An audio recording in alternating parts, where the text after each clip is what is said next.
নাটোর আধুনিক সদর হাসপাতালে হঠাৎই ডায়রিয়ায় আক্রান্ত রোগীর সংখ্যা বেড়েছে। গত 2 দিনে ভর্তি হয়েছেন 1.5 শতাধিক রোগী। এদের মধ্যে শিশু, বয়স্ক ও নারী বেশি। রোগীদের বেশিরভাগই নাটোর পৌরসভার 2 নং ওয়ার্ডের বাসিন্দা। মেহেদি হাসান তানিমের রিপোর্ট, জানাচ্ছেন ইশরাত জাহান। মঙ্গলবার সকাল থেকেই নাটোর পৌরসভার 2 নম্বর ওয়ার্ডের কাঁঠালবাড়িয়া, চৌকির পাড় ও ঝাউতলা মহল্লা থেকে সদর হাসপাতালে আসতে থাকেন মানুষ, যাদের বেশিরভাগই ডায়রিয়ায় আক্রান্ত। গুরুতর অসুস্থ 17 জন সহ অনেকেই ভর্তি হয়েছেন হাসপাতালে।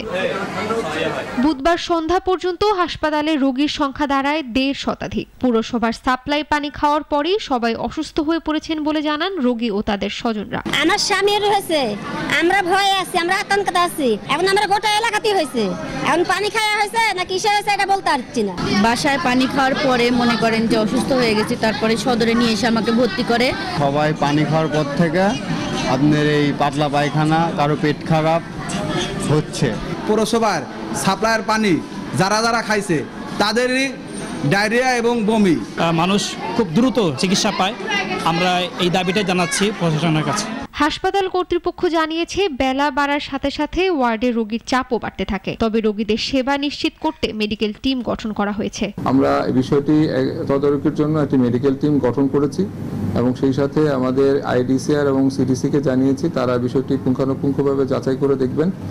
আমরা এখানে চিকিৎসার জন্য পর্যাপ্ত ওষুধ এবং স্যালাইন মজুদ রেখেছি। আর চিকিৎসার জন্য আমাদের চিকিৎসকরা নিয়মিতভাবে চিকিৎসা দিচ্ছেন।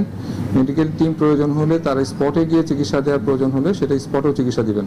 এ বিষয়ে জেলা প্রশাসক জানিয়েছেন, ইতিমধ্যে পরীক্ষার জন্য পানির নমুনা বগুড়ায় পাঠানো হয়েছে। ডায়রিয়ার কারণ উদ্ঘাটনে একটি মনিটরিং টিমও কাজ করছে।